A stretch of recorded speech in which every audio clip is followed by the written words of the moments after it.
시간에는 신부 설교실의 35번째 시간, 아가서 강의 25번째입니다. 나는 동산 어디에 거주하는 자인가? 라는 제목으로 함께 말씀의 은혜를 나누기를 원합니다.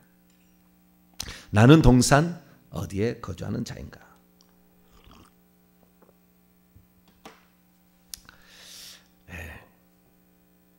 아가서를 읽으면서 저는 제일 궁금한 게 개인적으로 동산이었어요. 동산이 어디에 있을까? 1장에는 동산이 안 나오잖아요. 2장도 안 나오고 3장도 안 나오고 4장에 비로소 처음 동산이 나오는데 마지막에 이 여인을 당신은 동산에 거주하는 자다 이렇게 얘기를 한다 그 말이죠. 현재 그렇다는 거예요. 현재 거주하고 있다 그거죠. 동산이 대체 어딘가? 분명히 이 술람 여인은 시집을 갔잖아요. 시골에 안 살잖아요. 바알 하몬에 있는 포도원에 안 있잖아요. 적어도 레바논 그런 멀리 떨어져 있는 곳이잖아요. 그럼 동산이 어디 있냐는 거예요. 동산에 거주한다는데. 그래서 동산이 참 그리고 12절에도 마지막 뒤에 보면 내게 속한 내 포도원은 내 앞에 있구나. 포도원은 또 어디 있지? 포도원 떠났잖아요. 바알하몬에 있는 포도원을. 근데 왜 또 포도원이 떠나오지? 처음에는 아리송했어요. 알쏭달쏭이에요. 이게 뭔지 잘 몰랐어요. 몇 번을 읽어도 이게 잘 이해가 되지 아니하고 정말 우리 주님의 가르침이 없었다고 한다면 이거 잘 이해 못했을 거예요.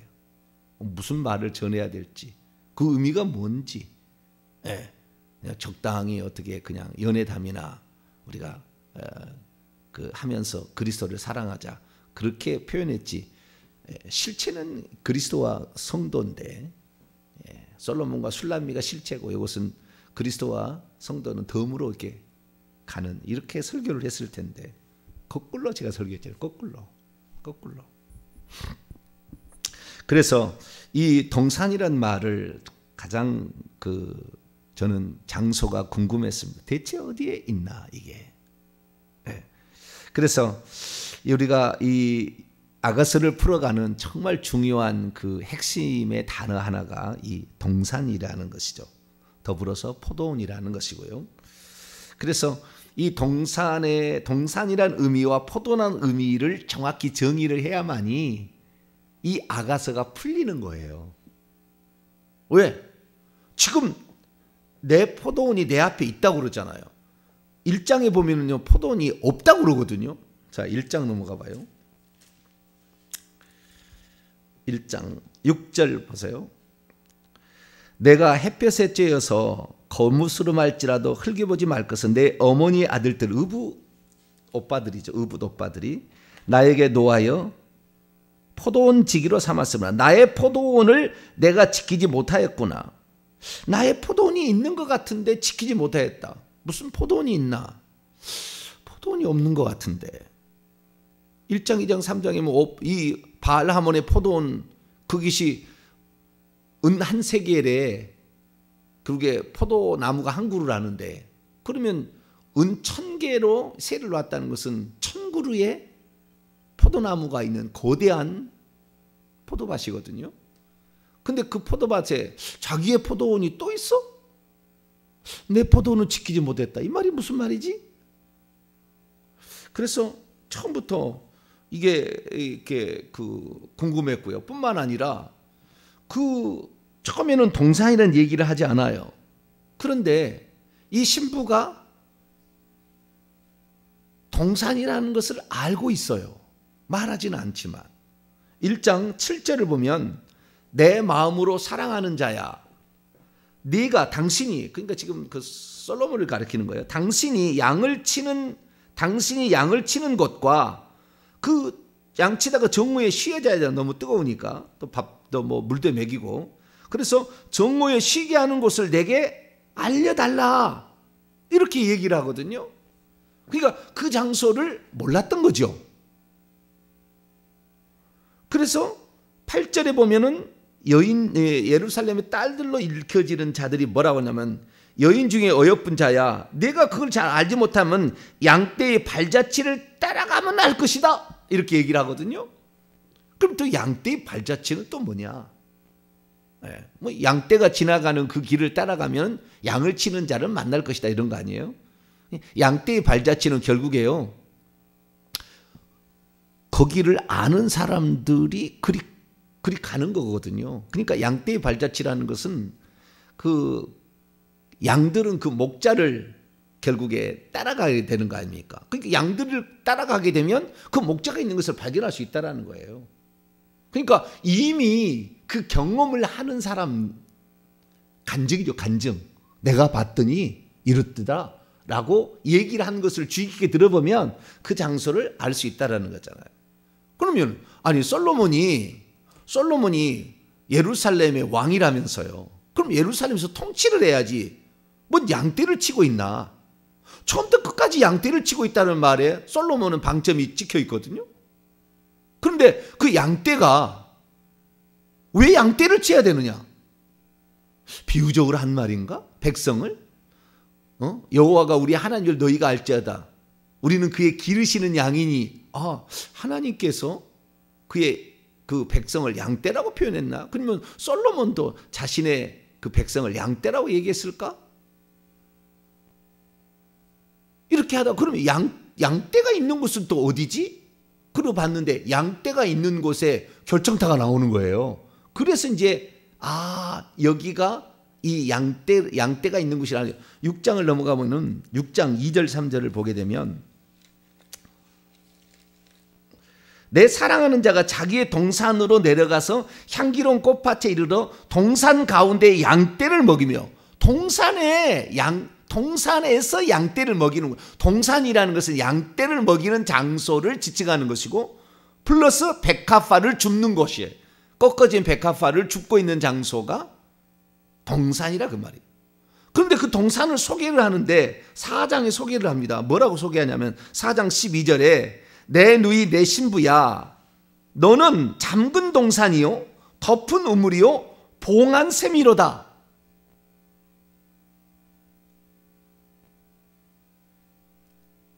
아니 분명히 동산에 양떼를 친다며요. 백합화를 줍는다며요. 그런데 네가 나의 동산이다 이렇게 또 표현하잖아요. 이것은 상당히 쉽게 말해서 은유법이에요. 내 마음은 호수요. 내가 호수 아니잖아요. 내 마음이 호수인지 아닌지 몰라. 비유로 설명하는 거예요 지금. 내 마음은 호수요. 그런 것은 비유로 설명하는 거예요. 그러면 이 동산이라는 말에 많은 비유인가?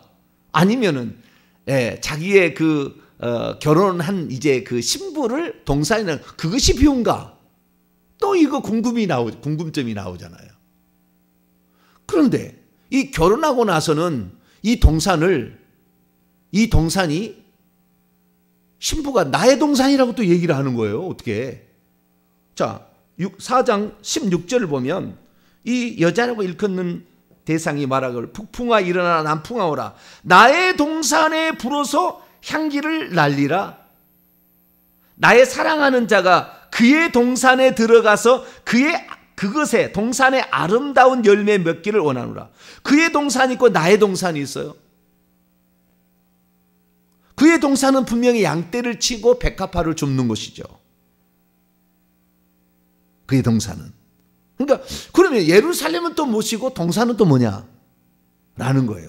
그런데 동산이라는 게 어디 있는지 호도동산이라고 이 여자가 나중에 얘기를 해요. 호도 모양처럼 생겼다는 거예요. 그런데 그 동산을 예루살렘에서 내려간다고 말을 해요. 내려간다고. 6장 2절을 보게 되면 내 사랑하는 자가 자기의 동산으로 내려가서 향기로운 꽃밭에 이른다.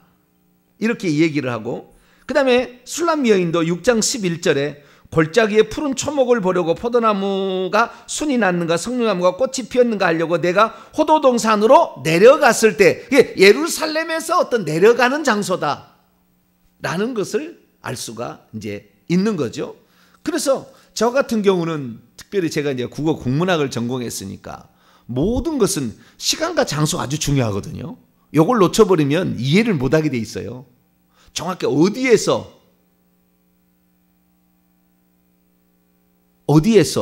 어느 때 결혼 전이냐, 결혼식 할 때냐, 결혼식 후냐, 어디에서 말하냐에 따라서 말이 또 달라요. 말이 다릅니다. 그렇기 때문에 이런 궁금증이 계속해서 제게 일어났기 때문에 처음에 참 이걸 정리하기가 쉽지 않았어요.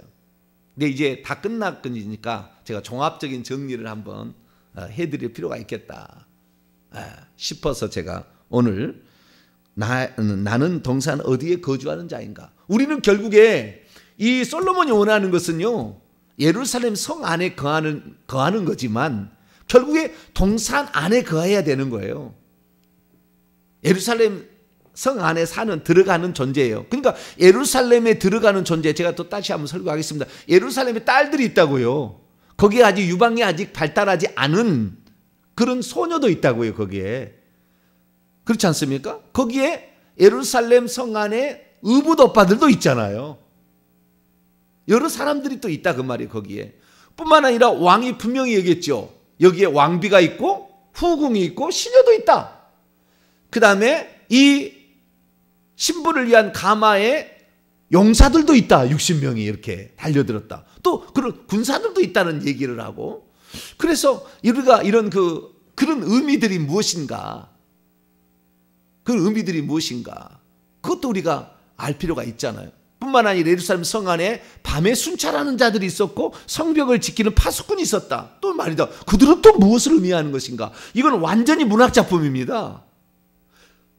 그러니까 이것을 통해서 무언가를 얘기해 주려고 하는 것이지 엉뚱한 것을 등장시키지 않았다는 거예요. 문학작품은 완전히 이건 머리를 써야 되는 거예요. 처음부터 끝까지 다 알고 있어야 돼요. 전지적 작가가 돼야 돼요. 그래야만 이 작품을 쓰고 있죠. 왜냐하면 작품에 중간중간보다 뭔가 갈등의 요소랄지 복선이라는 것을 집어넣어서 궁금증을 유발하게 하고, 뿐만 아니라 이것을 다 듣게 되면 해결이 되게 만들어줘야 되거든요. 아, 그 얘기가 그래서 얘기를 했구나라고 얘기를 해줘야 되니까. 그냥 이게 처음에 이것을 노래, 문학작품, 연극, 대본으로 썼다 그 말이죠. 오페라의 대본으로 썼으니까 이것은 분명하게 엄청난 지혜가 있는 사람이 쓸 수가 있는 지혜 중에 지혜의 그 노래인 거죠. 그래서 이것을 살펴봤을 때, 아, 이것이 무엇을 의미하는가, 이렇게 우리가 알아야 돼요. 근데 동산이라는 것은 예루살렘에서 내려가는 어디에 있다라고 얘기를 하고 있고, 거기서는 양떼를 치고 있는 것인데 늘 솔로몬이 없어져서 가보면 거기에서 양떼를 치고 있고 백합화를 줍고 있었다 그 말이죠. 그런데 결국에 그 여인을 만나서 네가 나의 동산이다 라고 얘기를 해준단 말이죠. 여러분, 제가 결론부터 말씀을 드리면 동산이라는 것은요, 주님이 항상 마음이 항상 있는 장소예요. 그러니까 계시든 안 계시든 간에 주의 마음은 항상 거기에 있어요. 주의 마음은 항상 거기에 있는데, 거기에는 양떼에 대해서 주님이 관심을 가지고 있는 것이고, 그 다음에 백합화에 대해서 정말 더 관심이 있는 거예요. 네. 그런데 그것이 어디냐? 네. 그것이 어디냐? 그것이요, 사실은요, 네? 그 여자에게 네가 나의 동산이라 한 그 말 속에 답이 있어요. 뭐냐면 나는 네 마음 속에 항상 있어. 나는 네 마음속, 나는 천국에 있지만 네 마음이 나의 동산이다. 그러니까 우리의 그 사람에게 영혼 육이 있는데 그 영이 우리의 지성소잖아요. 깊숙하게 있잖아요. 그러듯이 마찬가지로 이 땅에 천국에 계시죠. 물론 항상 예루살렘에서 통치하시는 새 예루살렘 성의 주인이세요. 왕이세요. 그러나 그의 마음은 항상 우리의 마음에 있는 거예요. 우리의 마음에. 그래서 우리의 마음이 주님의 동산이 되기를 원해요. 근데 동산도 세 종류가 있는 거예요. 잠근 동산, 덮은 우물, 봉한 샘. 이 3단계로 들어가요. 마음도. 그러니까 하나님께서 우리에게 어떤 사람을 안내하게 될 때 잠근 동산에 울타리로 아무도 들어갈 수 없고 주님과 나만 교제하는 장소잖아요. 그게 뱀이 들어와서 문제가 생겼잖아요. 이건 지금 에덴 동산과 출애굽과 그 에덴 동산을 두 가지 모티프를 같이 가져와서 같이 지금 설명해주고 장차 될 일을 천국에 설명을 해주고 있는데, 거기에서 그 동산이라는 것은 울타리로 쳐져서 남이 침범하지 못하게 하는 은밀한 장소거든요. 그냥 그와 나만 데이트하는 장소거든요. 그러니까 이것은 우리의 마음이에요. 마음. 결국에 우리의 영이라고 볼 수 있어요. 우리의 영 안이 동산인 거예요. 그러니까 너 동산에 거주하는 자, 동산 안에서 항상 우리 주님과 교제하고 있다고 한다면 우리는 이 땅에 살지만 우리가 지금 동산에 거주하는 자고 이 동산에 거주하는 자를 오셔서 하늘의 동산에다가 데려가는 거예요. 결국에 이것이 그 아가서의 맥락입니다.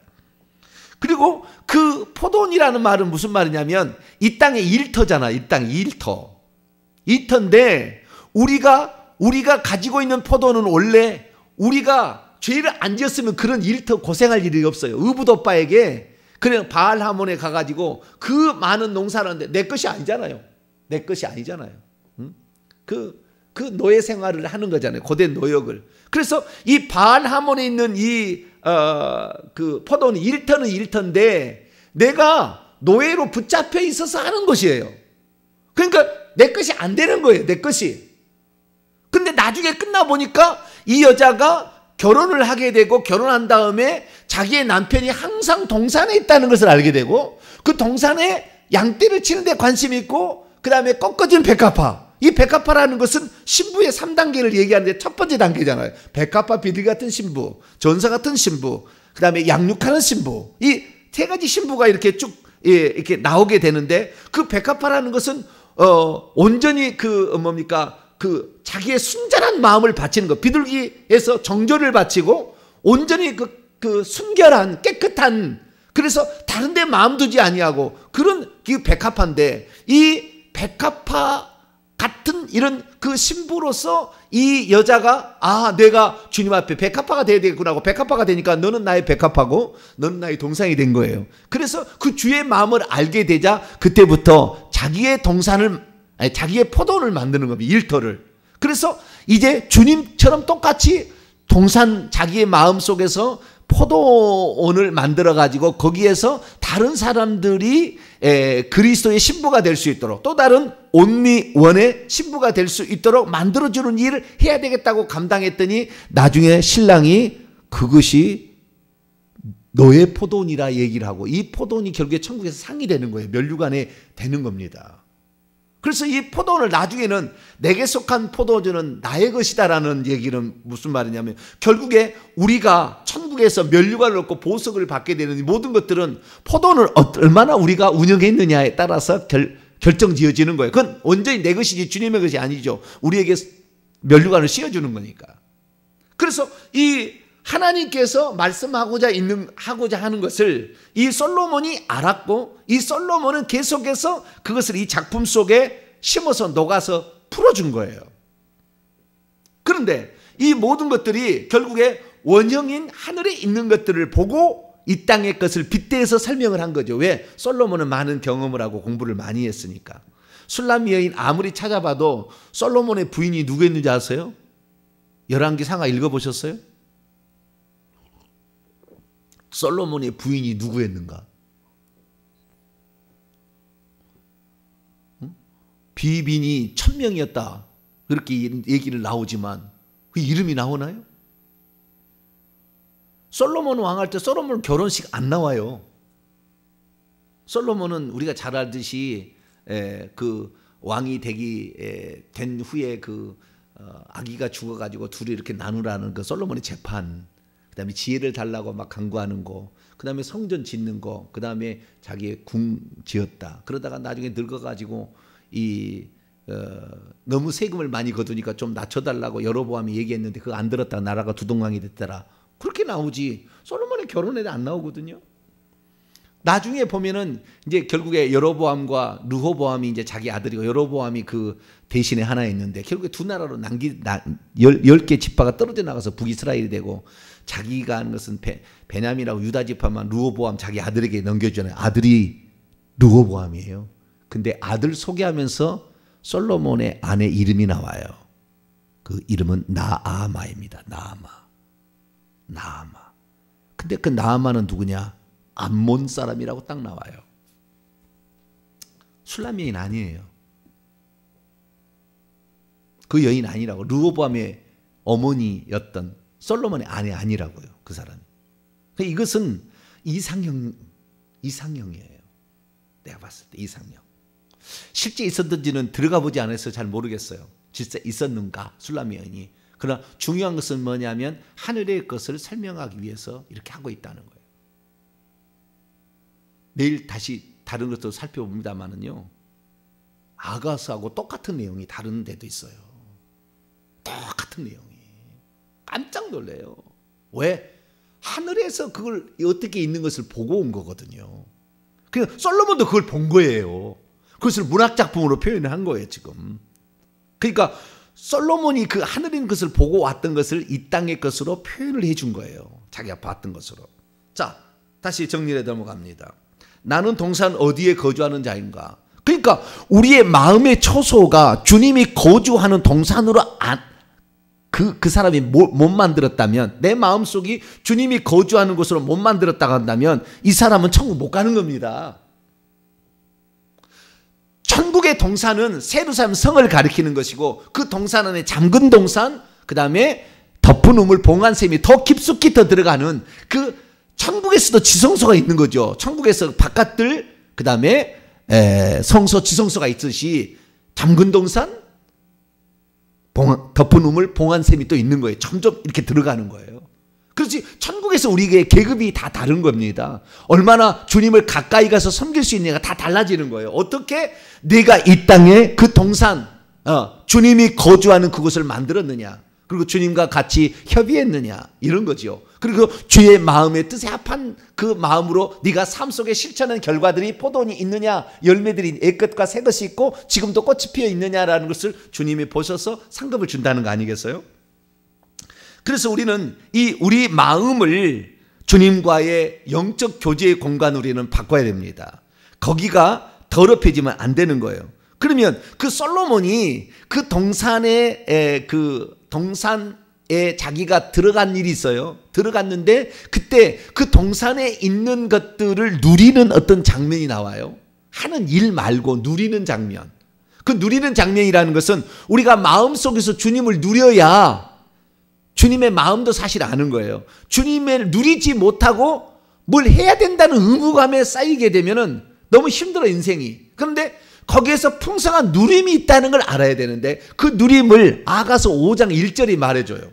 아가서 5장 1절을 보면 그 솔로몬이 자기의 동산에 들어가서 세 가지 것을 하는 일을 했어요. 첫 번째는 나의 몰약과 향재료를 거두었다라고 하고, 두 번째는 나의 꿀송이와 꿀을 먹었다 얘기하고, 세 번째는 내 포도주와 내 우유를 마셨다라고 얘기합니다. 그 동산에 나는 것이 있어요. 그게 풍성함이 있는데 이 풍성함이 세 가지입니다. 그렇게 몰약과 향재료, 계속해서 몰약이라는 거, 그 다음에 유향이라는 거, 뭐 침향이라는 거, 그 다음에 뭐 창포나 계피 이런 것이 나오는 것이 다 이게 향료 계들인데, 이런 것들은 뭐냐면 결국에 이 출애굽기 30장 22절 이하를 보면 향기름을 만든 재료들입니다. 유향, 몰약, 창포, 계피다. 향기를 만든 것, 이것은 관유를 만든 것으로서 기름 부은 자에게 이렇게 붓는 것인데요. 이 향기름은 향이라는 것이거든요. 향이라는 것은 요한계시록 8장에 보면 결국에 이것이 기도라는 걸 알 수 있어요. 요한계시록 8장 3절에서 5절 말씀을 보게 되면, 또 다른 천사가 와서 제단 곁에 서서 금향로를 가지고 와서 많은 향을 받았는데 이는 모든 성도의 기도 합하여 보좌 금제단에 드리고자 함이라. 향연이 성도의 기도와 함께 천사의 손으로부터 하나님 앞으로 올려가더라. 그 향이라는 것은 기도의 향을 가리킨 거예요. 그래서 그 동산에 나는 것이라고 4장 13절에서 14절을 보면은 여기에 열매 맺는 성료나무, 그 다음에 다른 과목 위에는 전부 다 향료와 관계된 나무들이에요. 그래서 창포, 계피, 유향, 몰약, 침향, 향료가 이렇게 나는 것은 결국에 천국이라는 것은 이 어떤 것으로 말미암아 우리가 내 마음을 주의 동산을 만드냐면 기도를 많이 해야 교제가 깊어져서 그 마음이 주님의 동산이 되는 거예요. 그러니까 우리가 어떤 포도원을 내가 개척해야 된다는 게 너무, 그건 해도 되고 안 해도 해야 될 일이지만 거기 너무 신경 쓰지만 내가 포도원을 개척해야 되겠다 막 이 생각이 아니고, 거기서 주님과의 기도를 통해서 향이 내게서 묻어나야 되고 몰약이 내게 묻어나야 되는 거예요. 그래서 주의 마음이 내게 느껴져야 그 다음에 무엇이 나오는 거라고요. 그래서 우리는, 저와 여러분은 내 마음이 주의 동산이 되고, 주님이 천국에 계시만 여기와 함께 가는 공유 공간이 되게 하려면 기도를 많이 하시기를 축원합니다. 그분과의 기도가 많이 필요한 거예요. 거기에 방언 기도도 들어가야 돼요. 거기에 기도가 많이 필요한 거예요. 그 다음에 제가 꿀송이 시편 그 103편, 아니 119편 103절에 여호와의 말씀은 꿀송이보다 달다 이렇게 얘기하므로 하나님의 말씀을 먹는 거예요. 또 이렇게 말씀을 알아야 돼요. 그래서 새벽에 이렇게 하는 거예요. 말씀을 먹는 것은 여러분들이 그 양식을 먹는 거예요. 그래서 이 향이 나게 하는 것은 기도의 향인 것이었고, 먹고 마시는 게 필요한데 먹는 것은 꿀송이와 꿀입니다.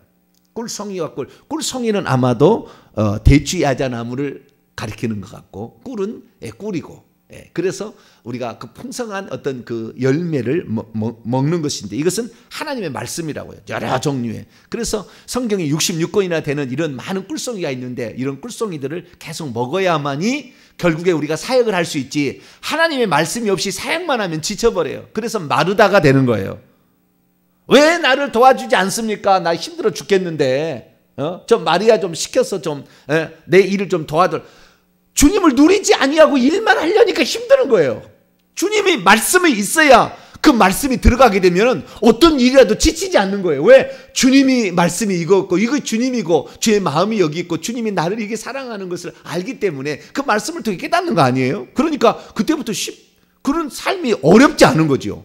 근데 나중에 이것이 주의 말씀이 없고 기도가 없으면 지쳐버려요. 그래가지고 포도원 농사, 아이고 나 때려칠래 이렇게 얘기되면은 결국에 주의 동산이 파괴되는 거예요. 세 번째는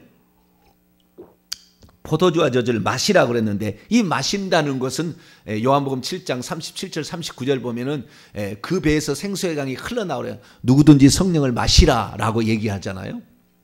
그래서 이것은 성령을 마시는 거예요. 성령의 음성에 순종하고 성령과 늘 동행하며 성령이 기뻐하시는 일들을 계속 마음에서 우리가 교제가 일어나서 성령의 음성에 즉각 순종하면서 이렇게 가게 될 때 그 성령과의 교통이죠. 이 세 가지가 있어야만이 동산이 비로소 동산 안에 들어가는 것이고 내가 동산이 되는 거예요. 그때부터 동산이 되는 거죠. 그러면 이 동산은 이제 우리가 이 땅에서 우리의 마음을, 영을 동산으로 만들었다. 그러면은 이 마음이 그렇게 이 기도와 말씀과 성령으로 이제 주의 동산이 이제 만들어졌다. 그렇게 됐을 때 이 동산도 그냥 다 똑같은 레벨이 아닌 거예요. 동산도. 그러니까 이 잠근 동산 안에 들어가는 것도 쉽지 않은 문제지만, 여기도 쉽지 않은 문제지만, 여기 안에 이 덮은 우물이, 거기 안에 또 물이 있잖아요. 그 동산 한 중앙에서 물이 이렇게 나오잖아요. 에덴 동산에 나오듯이 천국의 그 동산에 물이 나오잖아요. 물이 생명이고 하나님의 그 생명의 창의함과 촉촉함과 적심이잖아요. 이런 것들인데 여기 안에 들어가야 되고, 또 더 안에 들어가면 그 안에 봉한 샘이 있어서 거기서 물이 뻘뻘뻘뻘 그렇게 나오는 거죠. 근데 이 주님의 어떤 영적인 성숙도는 우리의 말씀하실 때에 잠근 동산이 아닌 덮은 우물, 봉한 샘까지 가기를 원해요. 그래서 세 가지를 내 누이 내 신부는 이거다라고 얘기를 해준 겁니다. 그래서 우리는 그 3단계를 들어가야 되는데, 이 3단계가 결국에 천국의 동산의 레벨이고요. 이것이 천국에서 우리가 주님과 좀 더 가까이 가느냐 멀리 서느냐의 그 차이가 되는 것입니다. 그러면 우리가 잠근 동산, 덮은 우물, 봉한 샘이라고 했을 때는 제가 얘기하는 그 세 가지 신부의 똑같은 것을 이렇게 표현을 한 거예요. 쉽게 말해서 백합화 비둘기 같은 신부가 되면 잠근 동산에 들어가는 거예요. 두 번째, 원수의 영토에 깃발을 꽂게 되면 덮은 우물을 이제 거기 안까지 들어가게 된 거예요. 그 다음에 봉한 샘까지 들어가게 된 것은 이제 또 다른 생명을 낳고 산출하고 양육하는 신부가 될 때 거기 되는 거예요. 이 세 가지가 결국에 3단계가 이 동산 안에 들어온 사람들의 또 3단계가 있는 거예요. 그러니까 우리가 천국에 들어간다고 해서 다 똑같이 왕노를 하는 게 아니라고요. 똑같이 왕노를 하는 게 아니라고. 거기에 이 왕후가 있고 그 비빈과 있고 시녀가 있었듯이 그런 어떤 그 차이가 있는 거지요. 그래서 저와 여러분은 기왕이면 이 천국의 동산에 여기에서 이 동산을 개척해야만이 동산을 만들어야만이 그래서 우리의 일터를 만드는 게 교회가 바로 이제 포도원이죠. 우리가 교회가 다 포도원인데 이런 걸 많이 만들어서 거기에서 열매를 남겨야 결국에서 면류관이 우리에게 주어지는 거예요. 다 면류관이 그것이 그대로 이게 주어지는 것인데 그런 중요한 건 뭐냐면은 우리가 얼마만큼 기도와 말씀과 성령으로 주님과 가까이 하느냐에 따라서 더 깊숙이 들어가게 되는 거예요. 그러니까 제가 이런 말을 해도 일평생에 무슨 그따위 말이 있어 무슨 아가서가 그런 얘기야 그런 식의 설교하지 마 이렇게 생각하는 사람이 꽉 찰 거예요. 제 설교를 들었을 때 모르는 사람은 절대 모르는 거예요. 초등학교 아이가 덧셈 필셈 곱셈 나눗셈 하니까 미분 적분을 모르는 거예요. 미분 적분 얘기해서 그걸 못 알아듣는다니까요. 제가 얘기를 하게 된 것은 누군가는 한번 얘기를 해줘야 되는 거예요. 왜? 그런 단계가 있는지도 모르거든 지금. 그냥 내가 교회만 나오면 그냥 됐거든 나는 그냥. 주일 출석하고 11조 내면 그 정도면 내가 잘하는 거 아니야 이렇게 생각하는 사람이 있거든요. 11조도 온전히 해주도 않아. 주일 성수도 온전히 하지도 않아. 1시간 좀 예배 드린다고 시간이 오버됐다고 맨날 시계만 쳐다보고 있어. 그러고도 자기는 잘했대. 그래가지고 될 일이 아니거든요. 그렇게 살다가 천국 간 사람하고 자신의 온 시간을 다 들여, 자기 온 존재를 다 들여 주님을 사랑하기를 원하고 주의 뜻대로 살기를 원해서 몸부림치며 기도하는 기도가 처음이에요. 동산을 만드는 처음에 그 기도예요. 이 기도의 땀방울 눈물이 이게 합쳐져야 돼요. 기도의 땀이 들어가야 되는 거죠. 그래서 이것을 만들어 가게 될 때 어떤 사람이 되냐는 것을 누군가는 얘기를 해줘야 되는 건데 한 번도 얘기를 들어본 적이 없잖아요. 지금 저도 처음으로 지금 창세기 강의를 통하여서 요한계시록에 나와 있는 것을 구약의 성도들이 어떻게 그것을 표현을 했는가 아브라함, 이삭, 야곱, 요셉을 통해 제가 설명을 해드렸고 이 설명을 하다 보니까 결국에 이기는 자가 신부라는 이 요한계시록의 1장 22장의 말씀을 통하여 신부가 뭐냐면 신부를 소개해주는 책이 결국에 아가서인 거예요. 구약 성경에. 그래서 지금 아가서에 들어왔는데 아가서를 보니까 이렇게 더 깊이 들어와다 보니까 이 말씀이 내가 지금 어느 단계에 지금 처해 있는가 내가 어디에서 지금 문제가 있는가 그것을 지금 살펴보고 있는 거잖아요. 저와 여러분은 기왕 들어왔으면 그 천국의 동산에서도 좀 더 바깥들에 있지 말고 성소로 들어가시고 성소보다는 지성소로 들어가는 봉안샘까지 들어가는 복된 성도가 되길 바랍니다.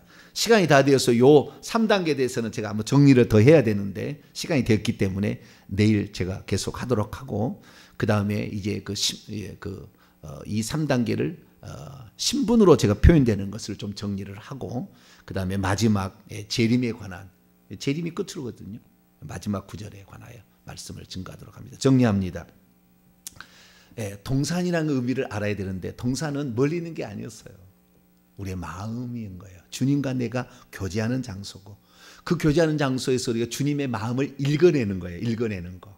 그러려면 기도를 많이 해야 되는 것이고 하나님 말씀 66권을 종려나무 열매처럼 이렇게 꿀송이를 계속 먹어야 되는 것이고 그리고 성령의 음성에 귀 기울이며 가야만이 성경의 말씀의 의미도 알고 왜 여기에 창포와 계피가 나왔는지 왜 이런 얘기를 하고 있는지 왜 향료 이걸 집어넣어놨는지 성경은 주님의 작품이기 때문에 66권이 다 이 성경 안에 하나에 집약된 것이 아가서고 이 아가서가 바로 하나님의 심장인데 우리가 그래서 오늘도 부족하면 기도부터 시작하시길 바랍니다.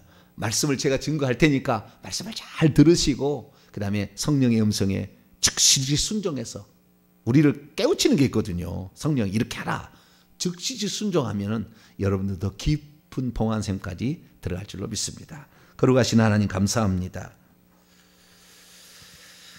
아가서를 우리가 읽을 줄 몰랐는데 점점 우리를 아가서의 세계로 인도하신 하나님께 감사합니다. 결국 우리가 주님의 신부가 되어야 될 사람으로서 어떻게 신부가 되며 어떠한 신부가 될 것인지를 우리가 아가서를 통해서 깨닫고 체험하고 우리도 직접 포도원까지 만들어서 주님께 열매를 드릴 수 있는 저희들이 되게 해 주옵소서. 우리 주 예수 그리스도의 이름으로 기도하옵나이다.